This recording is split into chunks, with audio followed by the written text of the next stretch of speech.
Η νοσηλευτική δεξιότητα που θα δούμε είναι η τοποθέτηση ρινογαστρικού σωλήνα.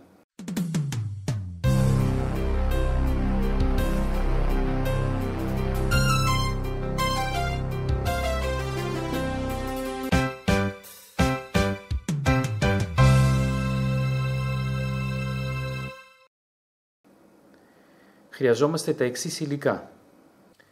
Χρειαζόμαστε ένα ρινογαστρικό σωλήνα, η Levine, το οποίο ελέγχουμε.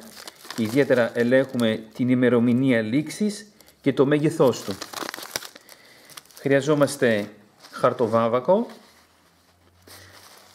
ένα αδιάβροχο, ποτήρι με νερό, με καλαμάκι και κουταλάκι, ένα νεφροειδές, γάντια μίας χρήσης, ένα συλλέκτη υγρών, στιθοσκόπιο για να ελέγξουμε τη θέση του ρινογαστρικού σωλήνα μέσα στο στομάχι. Χρειαζόμαστε ξυλοκαΐν σπρέ 10%, ξυλοκαΐν τζέλ για να κάνουμε λίπανση του ρινογαστρικού σωλήνα, μία αμπούλα φυσιολογικού για να καθαρίσουμε τυχόν τη μύτη. Χρειαζόμαστε γάζες, ένα γλωσσοπίεστρο, ένα πόμα για την άκρη του σωλήνα, μία σύριγγα 60 ml με χοντρό μπεκ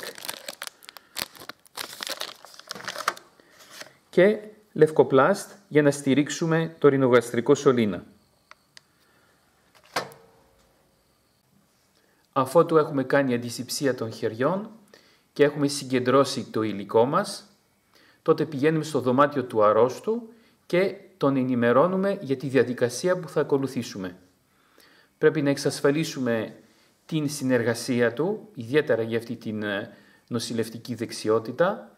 Επίσης, εξασφαλίζουμε την ιδιωτικότητά του βάζοντας το παραβάν και παρακαλώντας τους συγγενείς και τους συνοδούς να περάσουν έξω από το δωμάτιο. Βάζουμε τον άρρωστο σε καθιστή ή ημικαθιστή θέση. Αφότου έχουμε φορέσει γάντια, θα τοποθετήσουμε το αδιάβροχο μπροστά στην άρρωστη και τον νεφροειδές στο πλάι.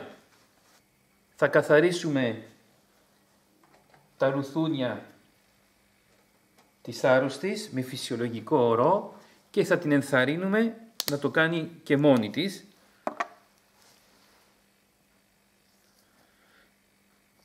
Για να βεβαιωθούμε ότι η ειρηνική κοιλότητα είναι ελεύθερη.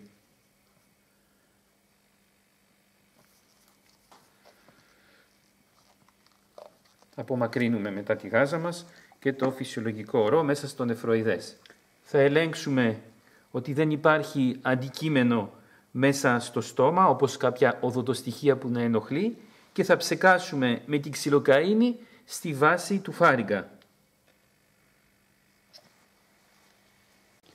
Κρεμάμε το σάκο συλλογής υγρών στο πλάι στο κρεβάτι, ώστε να το έχουμε έτοιμο όταν βάλουμε το ρινογαστρικό σωλήνα. Έπειτα βγάζουμε το ρινογαστρικό σωλήνα από τη συσκευασία του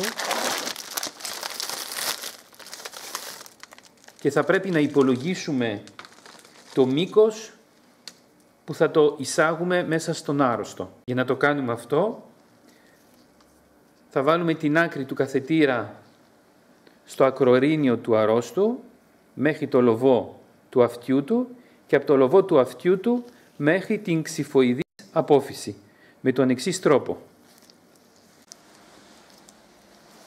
Βάζουμε την άκρη του καθετήρα στο ακρορίνιο και έπειτα μέχρι το λοβό του αυτιού και από το λοβό του αυτιού κατεβαίνουμε μέχρι την ξυφοειδή απόφυση. Αφότου εντοπίσουμε πού είναι η ξυφοειδής απόφυση, θα κολλήσουμε ένα λευκοπλάστ για να σημειώσουμε μέχρι πού πρέπει να εισάγουμε το ρινογαστρικό σωλήνα μας. Τυλίγουμε γύρω από το χέρι μας το σωλήνα και θα αλείψουμε την άκρη του με ξυλοκαΐνη για να μπορεί να γλιστρήσει καλύτερα μέσα στη μύτη του αρρώστου.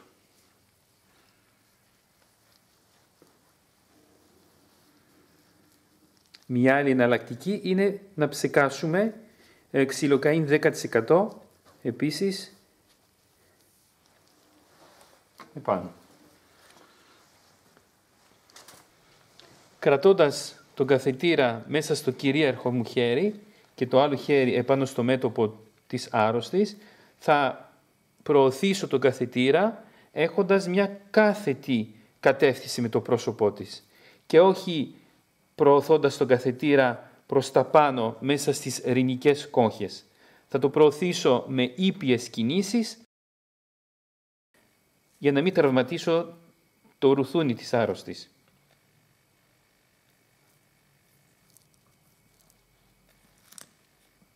Όταν θα φτάσω στο σημείο περίπου που έχω υπολογίσει για το αυτί, τότε θα πω στην άρρωστη να καταπιεί το σάλιο της. Εάν δεν μπορεί να καταπιεί το σάλιο της, τότε θα χορηγήσω λίγο νεράκι, ώστε να προκαλέσω την κατάποση.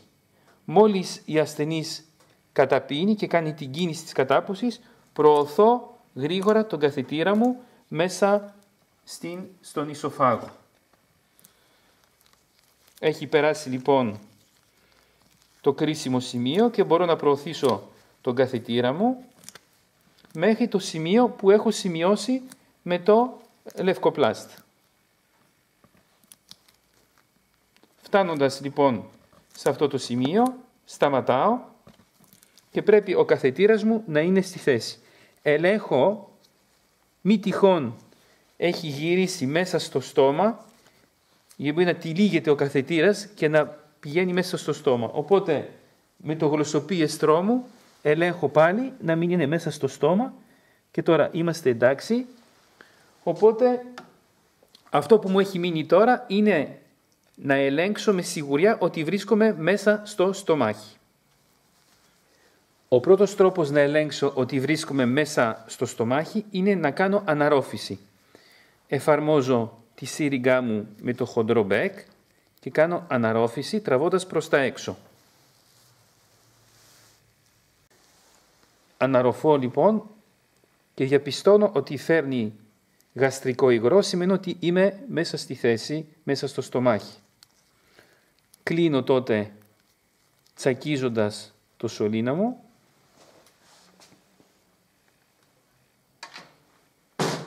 και εφαρμόζω το πόμα στην άκρη του σωλήνα.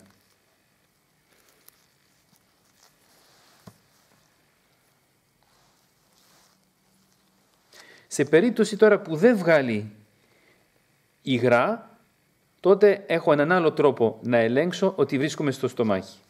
Με τη σύριγγα των 50-60 ml αναρροφώ αέρα, τη γεμίζω, την εφαρμόζω στο ρινογαστρικό σωλήνα, παίρνω τα ακουστικά μου, τα βάζω στα αυτιά και τοποθετώ το στιθοσκόπιο στο επιγάστριο, εκεί που είναι το στομάχι. Το κρατάω με ένα δάκτυλο και με το άλλο χέρι και με τα άλλα δάκτυλα κρατάω το καθετήρα ενωμένο με τη σύριγγά μου, μη τυχόν μου φύγει, και με τα άλλα θα προωθήσω το έμβολο δυνατά και άμα ακούσω κάποιο θόρυβο σαν γουργουριτό μέσα στην κοιλιά, σημαίνει ότι ο καθετήρας μου είναι στη θέση του. Άκουσα το γουργουριτό, σημαίνει ότι ο ρινογαστρικός σωλήνας είναι στη θέση του και κλείνω το ρινογαστρικό σωλήνα με το πόμα. Ένας τρίτος τρόπος να ελέγξουμε ότι είναι όντως στη θέση του είναι να γίνει μια ακτινογραφία, αφού οι ρινογαστρικοί σωλήνες έχουν ακτινοσχερές γραμμές ή ακτινοσχερά σημάδια. Πρέπει τώρα να στερεώσουμε το σωλήνα μας στη μύτη του αρρώστου. Αφαιρούμε λοιπόν το λευκοπλάστ που είχαμε βάλει για σημάδι και παίρνουμε 2 κομμάτια λευκοπλάστ και το στερεώνουμε τον εξής τρόπο.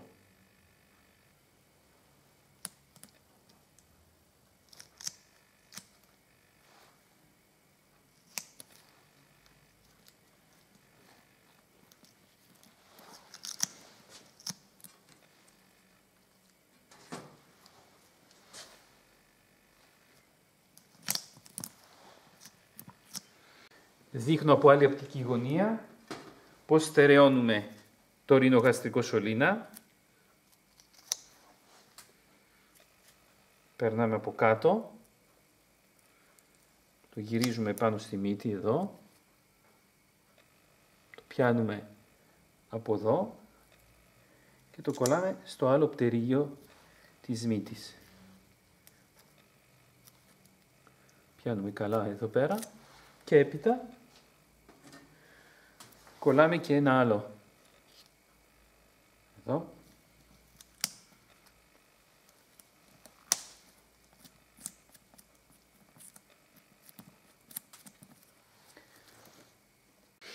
Ο σωλήνας είναι στερεωμένος. Αυτό που μου έχει απομείνει είναι να το ενώσω για κάποιο χρονικό διάστημα στην σακούλα συλλογής υγρών που έχω ετοιμάσει εδώ στο κρεβάτι μου. Πάντοτε τσακίζω τον καθετήρα, βγάζω το πόμα και εφαρμόζω πλέον εδώ στο συλλέκτη μου. Τελειώνουμε την νοσηλευτική πράξη τακτοποιώντας το υλικό μας και απομακρύνοντας τα άχρηστα υλικά. Τοποθετούμε τον άρρωστο σε αναπαυτική θέση. Αφού αφαίρεσαμε τα γάντια, κάνουμε αντισηψία των χεριών και σημειώνουμε στο διάγραμμα την νοσηλευτική μας πράξη. Σημειώνουμε τον αριθμό του καθετήρα και την ημερομηνία που το τοποθετήσαμε. CH14 και την ημερομηνία.